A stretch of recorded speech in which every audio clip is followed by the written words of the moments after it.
ॐ अज्ञानतिमिरान्धस्य ज्ञानाञ्जनशलाकया चक्षुरुन्मिलितं येन तस्मै श्रीगुरवे नमः। वन्देऽहं श्रीगुरो श्रीयुत्पदकमलं श्रीगुरून् वैष्णवांश्च। श्रीरूपं साग्रजातं सहगण रघुनाथान्वितं तं सजीवं साद्वैतं सावधूतं परिजनसहितं कृष्ण चैतन्यदेवं श्रीराधा कृष्णपादान् सहगण ललिता श्रीविशाखान्वितांश्च तमादिदेवं करुणानिधानं तमालुवर्णं सुहितावतारम् अपार संसार समुद्र सेतुं भजामहे भागवत स्वरूपम्। हे देव हे दैत हे भुवनैक बंधो, हे कृष्ण हे चपल हे करुणैक सिंधो, हे नाथ हे रमण हे नयनाभिराम। हा हा कदा नुतर्भवितासि पदं दृशोर्मे। श्री कृष्ण चैतन्य प्रभो नित्यानंद, श्री अद्वैत गदाधर शिवसदि गौरभक्त वृंद। हरे कृष्णा कृष्णा कृष्णा हरे हरे, हरे राम राम राम हरे हरे। हरे कृष्णा। सर्वप्रथम मैं अपने गुरुपाद पद्म ओम विष्णुपाद अष्टोत्तर शत श्री श्रीमद् भक्ति वेदांत माधव गोसाई महाराज के चरण कमलों में अनंत कोटि दंडवत प्रणाम ज्ञापन करता हूँ। हम लोग श्रीमद् भागवत पुराण में अष्टम स्कंद का श्रवण कर रहे हैं, जिसमें मनवंतर लीला है। मनवंतर लीला में यहाँ पर हमारा छठा मनवंतर जो चाक्षुष मनवंतर है, उसमें भगवान ने अजित के रूप में अवतार लिया। और यही अजित भगवान जब समुद्र मंथन हुआ तो उस समय इन्होंने ही कच्छप का रूप धारण किया, इन्होंने ही मोहिनी का रूप धारण करके और देवताओं को अमृत बांटा, और यही धन्वंतरी के रूप में समुद्र मंथन में अमृत का कलश लेकर प्रकट हुए। तो इन्हीं अजित भगवान के 3 रूप हैं इस समुद्र मंथन की कथा में। तो यहाँ पर छठे मनवंतर की कथा सुनाते हुए जब ब्रह्मा जी इत्यादि देवताओं ने भगवान की स्तुति की तो भगवान प्रकट हुए। भगवान का बड़ा सुंदर चतुर्भुज रूप, बड़ा सुंदर भगवान के स्वरूप का वर्णन किया गया। बताया कि भगवान के जो अस्त्र थे, आयुध थे, वो मूर्तिमान होकर उनकी सेवा कर रहे थे। सभी देवताओं ने पृथ्वी पर गिर के साष्टांग प्रणाम किया। फिर ब्रह्मा जी ने इनकी स्तुति की है और ब्रह्मा जी कहते हैं कि आप जो हैं जन्म स्थिति प्रलय से किसी प्रकार का आपका संबंध नहीं है, आप अनेक स्वरूप धारण करते हैं, आपका आविर्भाव और तिरोभाव इस जगत में होता है, लेकिन फिर भी आप अजन्मा हैं और सभी जो भी अपना कल्याण चाहते हैं आपकी उपासना करते हैं, चाहे वैदिक रीति से करें चाहे पंचरात्र विधि से करें। ये जो जगत है आप में ही लीन था, पहले मध्य में भी आप ही हैं और अंत में भी आप ही रहेंगे। आप ही अपनी माया से इस संसार की रचना करते हैं, फिर उस संसार में अंतर्यामी के रूप से प्रवेश करते हैं। तो ऐसा लगता है कि आप माया के द्वारा इस संसार के अंदर क्योंकि हैं, तो ये संसार आप विश्व रूप हैं, इसलिए ऐसा लगता है कि आपके अंदर भी गुण हैं। लेकिन जो आपके भक्त हैं, जो बुद्धिमान हैं, वो जानते हैं कि आप इस माया के गुणों से अतीत हैं सब प्रकार से। और जिस प्रकार से लकड़ी से आग निकल आती है, जिस प्रकार से गाय से दूध निकाला जाता है और पृथ्वी से अन्न और जल निकाला जाता है, उसी प्रकार जो बुद्धिमान पुरुष हैं वे इस विश्व के अंदर भी जो त्रिगुणात्मक है, इसके अंदर भी आपके निर्गुण तत्व की उपलब्धि करके और अपने अनुभूति के अनुसार आपका वर्णन भी करते हैं। और आपका जो दर्शन है, हम बहुत समय से चाहते थे कि आप इस प्रकार से हमें दर्शन दें, हमें अनुग्रहित करें।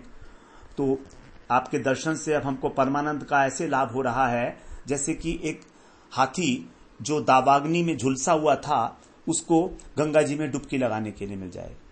तो सारा शरीर उसका जल रहा था और जिस प्रकार से उसका जल शीतल हो जाता है शरीर, उसको शांति का अनुभव होता है, उसी प्रकार। और आप तो अंतर्यामी हैं, फिर आप हमारे प्रयोजन को जानते ही हैं, इसलिए आपसे क्या निवेदन करें, इसलिए आप वही करें जिसमें हमारा कल्याण हो। तो इस प्रकार जब स्तुति की तो सुखदेव जी कहते हैं कि भगवान फिर जब भगवान की उन्होंने बड़ी सावधानी के साथ सारे देवता लोग जो है खड़े हुए थे और भगवान ने उनकी मन की बात जान ली कि क्या है, क्योंकि भगवान अंतर्यामी है।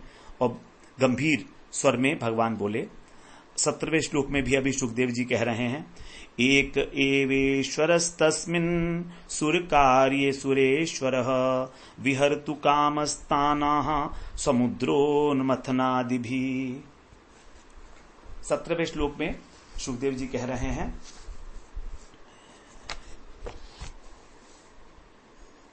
सुर ईश्वर वो देवताओं के जो स्वामी हैं, देवताओं के उस काम में, तस्मिन कार्य उस काम में, एक एव अकेले ही, ईश्वर है माने समर्थ होने पर भी, भगवान जो देवताओं के स्वामी हैं वे देवताओं के इस काम के लिए अकेले हैं और समर्थ हैं, कर सकते हैं। समर्थ होने पर भी समुद्र उन्मुथन, समुद्र मंथन के द्वारा आदि के द्वारा, विहर्तु काम है, क्रीड़ा करने की इच्छा से, तान आहा उनसे बोले। अब देखिए भगवान की यहां पर इच्छा हो गई कि समुद्र मंथन की लीला की जाए। भगवान की इच्छा है कि वो समुद्र मंथन की लीला करना चाह रहे हैं। उनका वो चाहते हैं कि किस प्रकार से ये बात सिद्ध हो जाए कि जो मेरे भक्त होते हैं, जो मेरे अनुकूल होते हैं, उनको वास्तविक फल मिलता है, और जो मेरे प्रतिकूल हैं, जो मुझसे द्वेष करते हैं, वो चाहे कितना भी कार्य करें, उनका सब कार्य निष्फल है। इस समुद्र मंथन की जो घटना, समुद्र मंथन का जो उपाख्यान है, इससे अनेक अनेक प्रकार की हमें शिक्षाएं देने के लिए भगवान ने इस प्रकार का जो है उनके आगे प्रस्ताव रखा समुद्र मंथन का। तो ये केवल उनकी क्रीड़ा है, विहार करने की इच्छा से लीलाओं के द्वारा, क्योंकि भगवान अब यहां पर 3 प्रकार से, अचित भगवान जो हैं 3 प्रकार से यहां पर आविर्भूत होना चाहते हैं समुद्र मंथन की इस उपाख्यान में। इसीलिए अब भगवान कह रहे हैं, श्री भगवान उवाच, 18वें श्लोक से भगवान के वाक्य हैं। 3, 6, 7, 8 श्लोक हैं भगवान के द्वारा जो कहे गए हैं। हंत ब्रह्मणो शंभो हे देवा मम भाषितम् शृणुतावहिता सर्वे श्रेयो वह स्याद् यथा सुरः। श्री भगवान कह रहे हैं, हे ब्रह्मा, ब्रह्मन, हे शंकर शंभो, और हे देवा सर्वे, हे सभी देवताओं, अवहिता तुम सावधान होकर, मम भाषितम मेरी जो बात है, जो मैं कहने वाला हूं, मेरे वचन हैं, उसको श्रुणुताम सुनो। सुरा यथा देवताओं, जिससे निश्चित रूप से ही श्रेय स्यात् तुम्हारा कल्याण होगा। तो तुम्हारे कल्याण का जो उपाय है वो मैं अब तुम्हें बताने जा रहा हूं। तुम बड़ी सावधानी के साथ इस बात को सुनो, जो कुछ भी कहूंगा उसी से तुम्हारा कल्याण होगा। आगे कहते हैं, यात दानव दैतेयैस्तावत् संधिर विधीयताम् कालेनानुगृहीतैस्तैर्यावद् वो भवात्मनः। यहां पर भगवान कह रहे हैं, यावत जब तक, यावत माने जब तक, जाओ तुम लोग, कहां, वह आत्मन है, तुम लोगों के अपने जो तुम्हारा भव है, अभ्युदय है, उसके अनुकूल, अनुग्रहित माने अनुकूल, कालेन समय ना आवे। तो जब तक तुम लोगों के अनुकूल समय ना आए, तुम्हारे अभ्युदय का, तुम्हारी उन्नति का, तब तक, तावत माने तब तक, दानव दैतेयी, दानव और दैत्यों से संधि विधीयताम, तुम संधि कर लो। इस समय तुम्हारे अभ्युदय का समय नहीं है, अभी तुम उन्नत नहीं हो पा रहे हो, इसीलिए तुमको दानवों से और दैत्यों से संधि करनी चाहिए, क्योंकि इस समय जो है ये समय उनके अनुकूल चल रहा है। तो यहां पर इसमें कालेन, कालेन का मतलब है ये काल, समय की कृपा, समय की कृपा आपके ऊपर नहीं है, समय उनका है। और दूसरी जगह जो एक पाठांतर इसका ये भी है काव्यन, कहीं कहीं इसको काव्यन भी कहा गया। काव्यन का मतलब है काव्य, काव्य का मतलब है जो शुक्राचार्य जी हैं, तो शुक्राचार्य की भी उनके ऊपर कृपा है, क्योंकि शुक्राचार्य दैत्यों के जो है गुरु हैं, तो असुरों दैत्यों के गुरु हैं, तो इसीलिए असुरों को दोनों ओर से लाभ था, काल भी उनके अनुकूल है और गुरु भी उनके अनुकूल है। इसीलिए कह रहे हैं देवताओं से कि तुम उनको संधि कर लो जब तक तुम्हारे अनुकूल समय ना हो जाए, क्योंकि समय की बड़ी महत्ता है। हमको समय का जो है इंतजार करना चाहिए, कभी जल्दीबाजी नहीं करनी चाहिए। अब आगे 20वें श्लोक में कह रहे हैं, अरेयोपि संधेया सती कार्यार्थ गौरवे अहि मूषक वद तेवा ही अर्थस्य पदवीम गतई। क्योंकि देवताओं गौरवे कार्य, गौरव का मतलब बड़ा, कोई बड़ा कार्य सिद्ध करने का यदि अर्थ सती प्रयोजन होने पर, अर्थस्य उस प्रयोजन की पूर्ति का पदवीम गतई अवसर आने पर, तो कोई भी कार्य जब बड़ा करना हो तो अवसर की प्रतीक्षा करनी चाहिए। कोई भी कार्य सिद्ध करना हो तो हमें अवसर की प्रतीक्षा करनी चाहिए, मेल मिलाप कर लेना चाहिए जो है उससे, शत्रु से भी। कैसे? अहि मूषकवत, जैसे सर्प और चूहा, सांप और चूहा जैसे आपस में संधि कर लेते हैं, उसी प्रकार से हमें भी संधि कर लेनी चाहिए। और यह अपि, शत्रु से भी संधेया, संधि कर लेने योग्य होते हैं। शत्रु भी संधि कर लेने योग्य है, जब तक समय तुम्हारे अनुकूल ना हो और बड़ा कार्य करना हो तो शत्रु से मेल मिलाप कर लेना चाहिए। ये बात दूसरी है कि जब तुम्हारा काम हो जाए, प्रयोजन सिद्ध हो जाए, तो तुम सांप और चूहे वाला बर्ताव कर सकते हो। तो सांप और चूहे वाला जो है ये एक तर्क है, अपने हित के लिए कभी कभी शत्रु से संधि करनी पड़ती है जब इतना बड़ा कोई कार्य करना होता है। तो सांप की और चूहे की एक कथा आती है कि सांप और चूहा एक पिटारी में बंद थे। किसी मदारी ने पिटारी में, सांप तो पहले से ही था, संयोगवश उसमें एक चूहा भी आ गया। अब चूहे के भयभीत होने से सांप जो है उसको समझा रहा है प्रेम से। चूहा जो है खा जाता है चूहे को सांप, तो सांप उससे डरा, वो सांप उससे प्रेम से बोल रहा है कि भैया तुम मेरे मित्र ही हो, मैं तुमसे संधि करता हूं, तुम ऐसा करो कि इस पिटारी के अंदर छेद कर दो, फिर दोनों हम भाग निकलेंगे। क्योंकि यदि मान लीजिए सांप चूहे को खा जाता तो बाहर नहीं निकल सकता था, पिटारी में छेद नहीं कर सकता, लेकिन चूहा छेद कर सकता है। तो इसीलिए पहले तो सांप की बात पर विश्वास नहीं हुआ चूहे को, लेकिन फिर जब देखा कि सांप तो बड़े प्रेम से बोल रहा है तो उसने जो है पिटारी में छेद कर दिया। इस प्रकार जो है जब काम बन गया, जब छेद हो गया, तो उसके बाद सांप जो है चूहे को निकल गया और पिटारी से चूहे को निकल गया और पिटारी से बाहर भाग गया, क्योंकि अब छेद तो कर ही दिया था पिटारी ने। तो अपना काम जो है निकालने के लिए, इसीलिए कह रहे हैं कि सर्प ने चूहे से संधि करनी बुद्धिमानी समझी, जिससे कि जो है सांप बाहर निकल सके, और जब बाहर निकलेगा तो फिर चूहे को खा जाएगा। तो इसी को कहा जाता है सांप और चूहे का। ये ठीक तो नहीं है, लेकिन भगवान स्वयं ही ये बात कह रहे हैं। और दूसरी बात ये भी है कि अगर शत्रु बलवान है, उसके पक्ष में है सारी चीजें, तो उससे सर टिकराना ठीक नहीं है। शत्रु बलवान है तो उससे संधि कर लेनी चाहिए, क्योंकि परिस्थिति अभी असुरों के अनुकूल है। इसलिए तुम लड़कर तुमको कोई फायदा नहीं होगा। संकोच नहीं करना चाहिए किसी भी प्रकार का संधि करने में। संधि करने में जैसे स्वतंत्रता है, वैसे ही संधि को तोड़ने में भी तो स्वतंत्रता है ना। इसीलिए कह रहे हैं कि तुम संधि कर लो, भगवान कह रहे हैं। अब 21वें श्लोक में कहते हैं, अमृतोत्पादने यत्नः क्रियताम अविलंबितम यस्य पीतस्य वै जंतुर मृत्युग्रस्तो मरो भवेत। अविलंबितम, बिना विलंब किए, अमृत उत्पादने, अमृत का उत्पादन करने का, यत्नः क्रियताम, प्रयत्न करो उनके साथ मिलकर। यस्य पीतस्य, जिसको पीने पर, मृत्युग्रस्त, जो मृत्युग्रस्त प्राणी है वो भी वही अमरः भवेत, निश्चित रूप से अमर हो जाता है। इस प्रकार से भगवान ने कहा।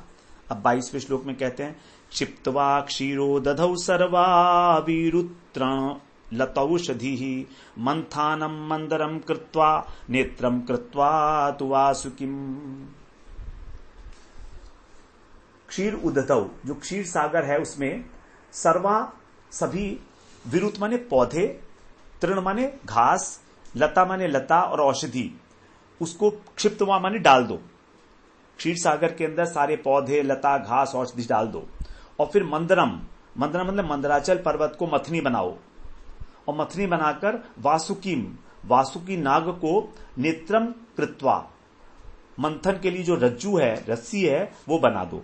कृत्वा, उसको बनाकर फिर क्या करो, सहायेन मया देवा निर्मंथ अतंद्रितः क्लेश भाजो भविष्यन्ति दैत्यायूयम फलग्रहा। हे देवताओं, मेरी सहायता से, सहायेन मेरी सहायता से, फिर अतंद्रिता आलस्य को त्याग कर अर्थात सावधानी पूर्वक, निर्मंध्वम समुद्र का मंथन करो। दैत्या, और जो दैत्य हैं वो क्या हैं, क्लेश भाज, उनको क्लेश मिलेगा इस समुद्र मंथन की प्रक्रिया में, क्लेश भागी होंगे। और यूयम तुम लोग फलग्रहा, तुमको फल मिलेगा। भविष्यंति माने तुम फल को लेने वाले हो जाओगे। तो समुद्र मंथन की प्रक्रिया में ऐसे ऐसे होगा कि दैत्यों को केवल क्लेश मिलेगा और तुमको जो है फल मिलेगा उसका। इसीलिए अब तुम जल्दी से वो काम शुरू कर दो। 24वें श्लोक में बोलते हैं, यूयम तदनुमोदध्वम यदिच्छन्त्य सुरासुरा न सरंभेण सिद्ध्यन्ति सर्वेर्था सांत्वया यथा। यत असुरा इच्छन्ति, जो असुर चाहते हैं, हे देवताओं, यूयम तुम लोग, तत् माने उसे, अनुमुध्वम स्वीकार कर लो। तो असुर लोग तुमसे जो जो भी चाहें उसको स्वीकार कर लेना। फिर सर्वे अर्था, सब प्रयोजन, यथा सांत्वया जिस प्रकार शांति पूर्वक, सिद्ध्यंति माने सिद्ध हो जाएं, सरंभेण न वैसे क्रोध से नहीं होते। तो शांति से सारा कार्य किया जा सकता है। ये बहुत बड़ा कार्य है जो आप करने वाले हो, इसीलिए इसको अत्यंत शांति पूर्वक करो। क्रोध करने की कोई आवश्यकता नहीं है। जो भी तुमसे वो कहें असुर लोग, उसको स्वीकार कर लेना, क्योंकि तुम्हें संधि करनी है उनसे। 25वें श्लोक में कहे, न भेतव्यम कालकूटाद विषाद जलधि संभवात लोभः कार्यो न वो जातु रोषः कामस्तु वस्तुषु।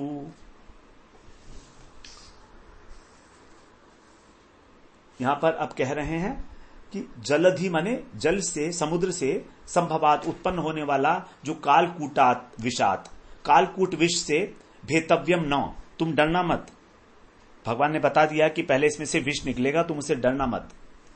और जातु, और उत्पन्न होने वाली किसी भी वस्तुषु माने वस्तु के लिए लोभ, कामना या क्रोध तुम लोगों को न कार्य नहीं करना चाहिए। इसमें से बहुत सारी चीजें निकलेंगी समुद्र मंथन से, लेकिन तुम किसी प्रकार लोभ मत करना कि ये मुझे मिल जाए, ये मुझे मिल जाए। असुर लोगों को कामना करने दो, तुमको वास्तव में फिर अमृत ही मिलेगा। तो अगर तुम छोटी छोटी चीजों के अंदर इलझ जाओगे तो फिर तुमको कुछ नहीं मिल पाएगा। तो वास्तविक उद्देश्य जो है अमृत को प्राप्त करना है, जिसको प्राप्त करके तुम अमर हो जाओगे। ये भगवान की सजेशंस थी। अब सुखदेव जी कह रहे हैं, श्री शुक उवाच इति देवान् समादिश्य भगवान पुरुषोत्तमः तेषामंतर्दधे राजन् स्वच्छंद गतिरीश्वरः। हे परीक्षित, इति देवान् समादिश्य, देवताओं को यह आदेश देकर भगवान पुरुषोत्तम जो हैं, तेषाम उनके बीच में ही, देखते देखते ही उनके अंतर्धान हो गए। स्वच्छंद गतिरीश्वर है, वो जो है परम स्वच्छंद हैं, ईश्वर हैं, सर्व समर्थ हैं। उनकी लीला का रहस्य क्या समझें कि क्यों वो ऐसा कह के गए हैं, तो वही जानते हैं इस बात को। अथ तस्मै भगवते नमस्कृत्य पितामह भवश्च जगमतु स्वं स्वं धामोपेयुर्बलिं सुराः। अथ तस्मै, तब उन भगवान को नमः कृत्य प्रणाम करके ब्रह्मा और शिव अपने अपने धाम को चले गए। स्वम धामम जगमतु, ब्रह्मा और शिव तो अपने धाम को चले गए, क्योंकि देवताओं की प्रॉब्लम है ना ये। सुरा बलिम उपेयु, और देवता लोग जो दैत्यराज बलि हैं उनके पास गए। बलि महाराज उस समय देवता थे दैत्यों के, उनके पास गए। दृष्ट्वारिनप्य संयत्तान जात क्षोभान स्वनायकान न्यषेधत दैत्यराट श्लोक्य संधि विग्रह कालवित। दृष्टवा, दृष्टवा माने देखकर। कैसा देखकर? अरीन, अरीन कौन? शत्रु, शत्रुओं को ऐसा देखकर। कैसा? संयतान अपि, संयमित देखकर, अत्यंत संयम धारण करके देवता लोग गए थे वहां पर बिना किसी अस्त्र शस्त्र के। तो इस प्रकार संयमित देखकर देवताओं को, शत्रुओं को, जात क्षोभान, जिनको अत्यंत क्रोध हुआ, ऐसे स्वनायकान, अपने सेना नायकों को, संधि विग्रह कालवित श्लोक्य, जो संधि और युद्ध के समय को जानने वाले थे। श्लोक्य माने ऐसे यशस्वी, जो दैत्यराज थे, बलि निषेधत, उनको रोक दिया। जो सेनापति थे उनको बड़ा क्रोध आया, वो देवताओं को पकड़ना चाह रहे थे, वहीं पर मार देते वो उठा के। लेकिन बलि जो हैं वो जानने वाले थे कि कब हमें जो है संधि करनी चाहिए और कब हमें विरोध करना चाहिए, इस बात को जानने वाले थे। विग्रह माने विरोध, युद्ध, तो विरोध को, अवसर को जानने वाले थे। और श्लोक्य, अत्यंत यशस्वी थे, पवित्र कीर्ति थी महाराज बलि की। तो उन्होंने मना कर दिया कि आप इनको इस प्रकार से जो है कष्ट नहीं दे सकते देवताओं को, ये ठीक नहीं है, क्योंकि ये तो बिना किसी अस्त्र शस्त्र के आए हैं, तो अवश्य ही ये कोई संधि का प्रस्ताव वगैरह लाए होंगे। तो शत्रु जो है, शिष्टाचार यही है कि यदि शत्रु भी अपने विपक्षी के घर आए तो उसका स्वागत करना चाहिए। ये भूल जाना चाहिए कि हमें शत्रुता है उस समय। तो महाराज बलि जो है संधि और युद्ध करने की कला में दक्ष थे, इसलिए उन्होंने देवताओं का ठीक से स्वागत किया। यद्यपि उनका ये जो व्यवहार था, उनके जो असुर नायक थे, जो सेनापति थे, उनको पसंद नहीं आया, वो तो क्रोध कर रहे थे। तो भी तई वैरोचनीमासीनम गुप्तम चासुरयूथपै श्रिया परमया जुष्टम जिताशेषम उपागमन। ते असुर यूथपै, असुर यूथपै माने असुर सेनाओं के, जो सेनाओं से सुरक्षित और परमया श्रिया, परम शोभा से संपन्न जो बैठे हुए थे। आसीनम कौन थे? वैरोचनीम, अर्थात विरोचन के पुत्र राजा बलि। वे, ते माने वे, जित अशेषम, संपूर्ण रूप से, जित अशेषम उपागमन। इसके बाद जो देवता लोग हैं वे बलि के पास आए। तो बलि जो हैं उन्होंने तीनों लोगों को जीत रखा था। जित अशेषम, सबको जीता हुआ था उन्होंने। ऐसे बलि महाराज जो संपूर्ण संपत्तियों से सेवित थे और असुर नायक जो उनकी सुरक्षा में लगे हुए थे, अपने सिंहासन पर विराजमान थे, ऐसे बलि महाराज के सामने देवता लोग आए। 29वें श्लोक में कहा गया। अब 30वें श्लोक में कह रहे हैं, महेंद्र क्षलक्षण्या वाचा सांत्वयित्वा महामति अभ्यभाषत तत्सर्वं शिक्षितम पुरुषोत्तमात्। जो महामति हैं अर्थात महाबुद्धिमान हैं, ऐसे इंद्र क्षीणया वाचा, मधुर वाणी से, अत्यंत मीठे मीठे वचनों से, सांत्वयित्वा, सांत्वना देकर, यत माने जो कुछ भी भगवान ने उन्हें समझाया था, पुरुषोत्तमात्, उन पुरुषोत्तम भगवान से उन्होंने शिक्षित माने सीखा था, तत्सर्वम अभ्यभाषत, वो सब बलि महाराज को सुना दिया। क्योंकि भगवान ने जो है सब कुछ शिक्षा स्वयं ही दे दी थी कि तुमको कैसे बोलना है, क्या करना है।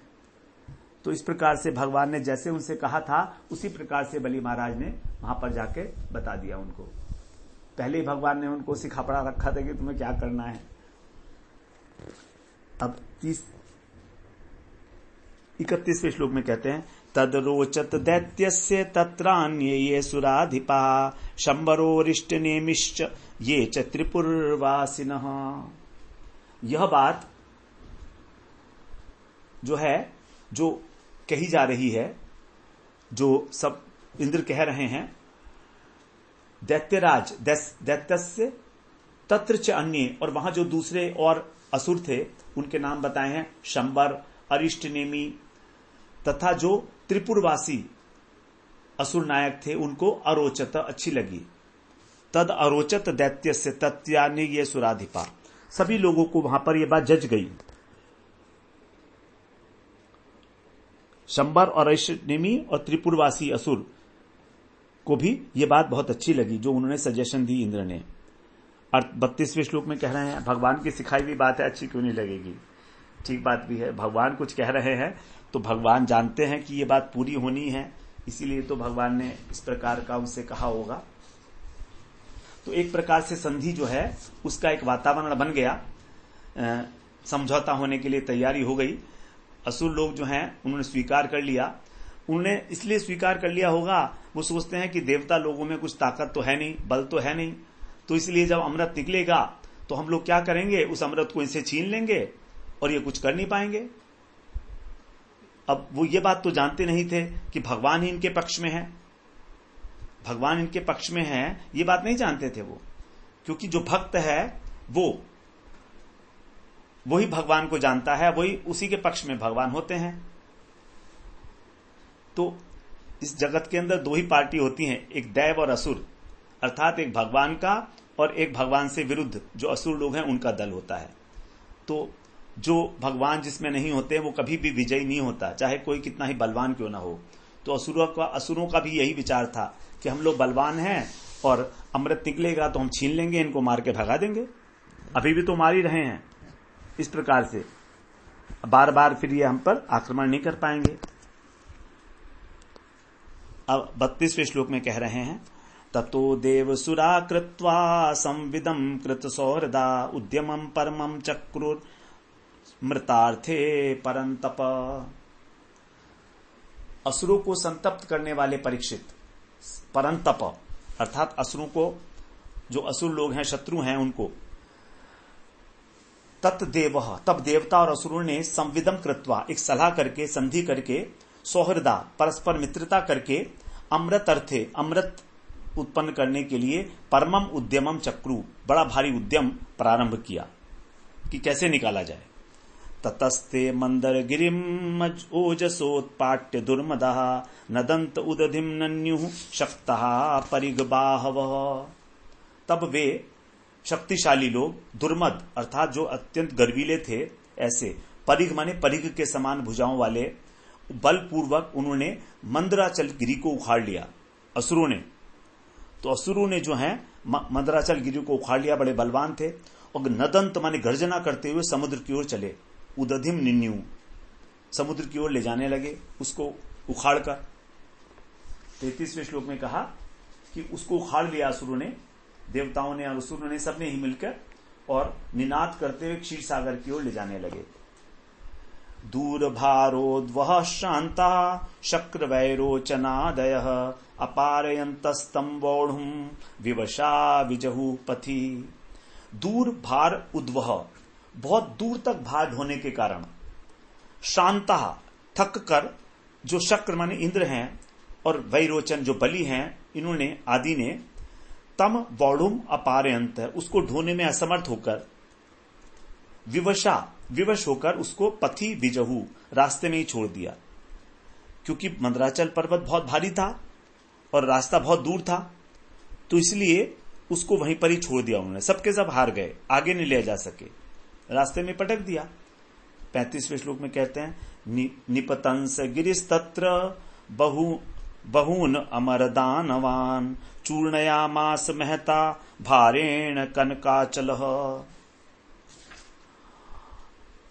तत्र निपतन, जब उसको वहां पर रखा मंदराचल को, गिरते समय सौ गिरी उस पर्वत ने, महता भारेण अपने बहुत भार के कारण, कनक उस स्वर्ण पर्वत ने जो सोने का बना हुआ था मंदराचल, बहून अमर दानवान चूर्णयामास बहुत से देवताओं के और दानवों को पीस डाला, चूर्ण दिया, चकनाचूर कर दिया, क्योंकि वो इसके नीचे उठा के चल रहे थे।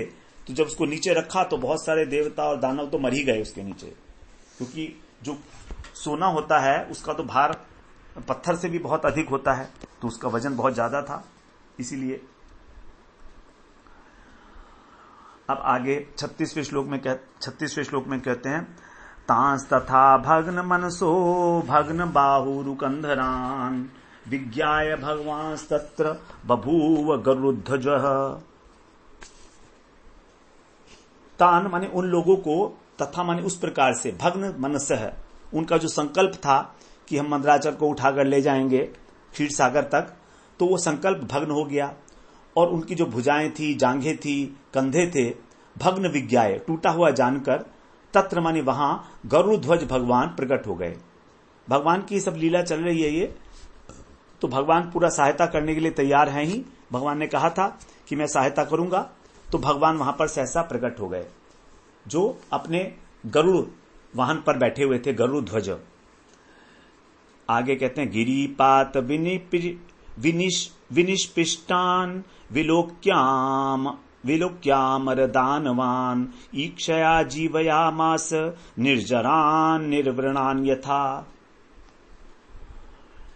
गिरिपात पर्वत के गिरने से, विनिष्पिष्टान अत्यधिक जो कुचले गए थे, पीसे गए थे, ऐसे अमर अमानंद देवता और दानवान दानवों को देखकर, विलोक्य मैंने देखकर, ईक्षया भगवान ने अपनी दृष्टि से ही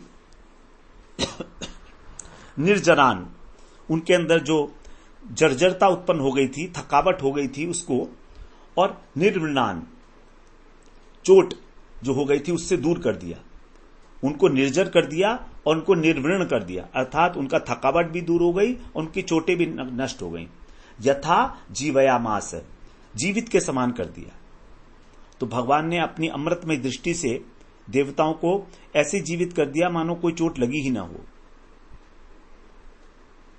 अब 38वें श्लोक में कहते हैं गिरिम चारोप्य गरुड़े हस्ते हस्ते नैकेन लीलया आरुह्य प्रयावब्धिम सुरासुर गणैर्वृतः। एकेन हस्ते ने, अपने एक ही हाथ से, गिरिम पर्वत को भी, गरुड़े माने गरुड़ के ऊपर, लीलया माने खेल खेल में, आरोप्य माने रख कर, और आरुह्य स्वयं भी उस गरुड़ के ऊपर बैठकर, सुर असुर गणई, सुर देवताओं और असुरों से घिरे हुए समुद्र की ओर, अब्धि माने समुद्र की ओर, प्रया माने चल पड़े भगवान। खेल खेल में ही उन्होंने पर्वत को उठाकर गरुड़ पर रख लिया, स्वयं भी सवार हो गए और देवता और असुरों के साथ उन्होंने समुद्र तट पर पहुंचे, क्षीर सागर के तट पर। तो यहां पर कहा जा रहा है कि भगवान की ऐसी शक्ति है, सर्वशक्ति संपन्न है भगवान, कि एक ही हाथ से सरलता पूर्वक उन्होंने उसको गरुड़ की पीठ पर रख दिया। ये सर्वशक्तिमान होने का प्रमाण है भगवान के, कि उन्होंने मंदर पर्वत को भी उठा लिया और स्वयं भी उसके ऊपर आकर बैठ गए। और अब क्योंकि कहा गया है कि देवता और असुर को भी साथ चले, तो इसका मतलब वे भी, उनको भी सबको गरुड़ की पीठ पर ही बिठाया होगा, क्योंकि वरना साथ कैसे चलते? गरुड़ तो बहुत तेजी से चलते हैं, तो गरुड़ की स्पीड का मुकाबला तो देवता और असुर भी नहीं कर सकते हैं। तो हो सकता है भगवान ने देवताओं को और असुरों को भी वहीं उस गरुड़ के ऊपर ही बिठा लिया हो। तो ये संभावना है, पता नहीं क्या हुआ होगा, लिखा तो है नहीं यहां पर। उन्होंने तो ये लिखा है कि उनसे घिरकर, अब जब घिरकर जा रहे हैं, व्रत, तो व्रत का मतलब है अव्रत होकर, मतलब बीच में बैठकर, गरुड़ की पीठ पर बीच में भगवान बैठे हैं और सभी देवता और असुर चारों तरफ बैठ गए। अवरोप्य गिरिम स्कंधात सुपर्ण है पतताम वरह ययौ जलांत उत्सृज्य हरिणा स विसर्जित।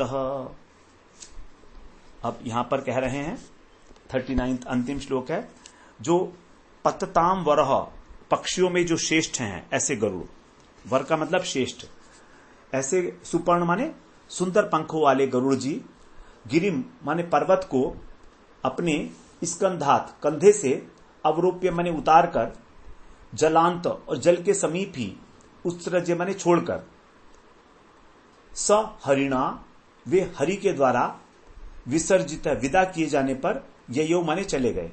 तो भगवान ने वहां पर गरुड़ जी को से कहा कि अब तुम वापस चले जाओ। जब उन्होंने समुद्र के तट पर पर्वत को उतार दिया, तो भगवान ने गरुड़ जी को वहां पर विदा कर दिया। गरुड़ जी को विदा क्यों किया? क्योंकि भगवान ने कहा था कि मंदराचल पर्वत की जो मथानी होगी, जो डोरी होगी, वो बनेंगे वासुकी नाग, और वासुकी नाग जो है वो गरुड़ की उपस्थिति में नहीं आ सकते, क्योंकि गरुड़ जो है सांप को खा जाता है, बड़े बड़े सांपों को भी। तो वासुकी के साथ जो शत्रुता है गरुड़ की, तो वासुकी जो है सर्पराज है, लेकिन फिर भी क्योंकि गरुड़ जो है वो पक्षियों के नायक है, अब वो उनका सहज भोजन है, इसीलिए भगवान ने गरुड़ से चले जाने को कहा, जिससे कि मथानी के रूप में जो है वासुकी को यहां पर लाया जा सके। तो ये सब भगवान की ही एक लीला है। पक्षी की पीठ के ऊपर, गरुड़ की पीठ के ऊपर मंदराचल को उठाना और उसको ठीक ठीक रखना, सब कुछ भगवान के लिए संभव है। एक हाथ से उठा लिया भगवान ने और फिर गरुड़ को और देवताओं और दानवों को भी ले गए, कोई कठिनाई नहीं हुई भगवान की। इसलिए भगवान को कहा जाता है सर्वशक्तिमान है। वे चाहे तो किसी भी वस्तु को रुई से भी हल्का बना दें और ब्रह्मांड से भी भारी बना दें। तो भगवान तो है अचिंत्य शक्तिशाली हैं, उनकी शक्ति का तो कोई पार ही नहीं है, अद्भुत कार्य हैं भगवान के सारे ही। तो इस प्रकार से 39 श्लोक में यहां पर हमारा 6वां अध्याय पूरा हो जाता है। अब हम अगले सत्र में फिर सप्तम अध्याय में प्रवेश करेंगे, जहां से समुद्र मंथन की लीला का आरंभ होगा और भगवान शंकर जो है उसमें आकर विष पान करेंगे। सबसे पहले जो विष निकलेगा तो उसका हम लोग अगले सत्र में फिर श्रवण करते हैं। वांछा कल्पतरुभ्यश्च कृपा सिंधुभ्यैव च पतितानां पावनेभ्यो वैष्णवेभ्यो नमो नमः।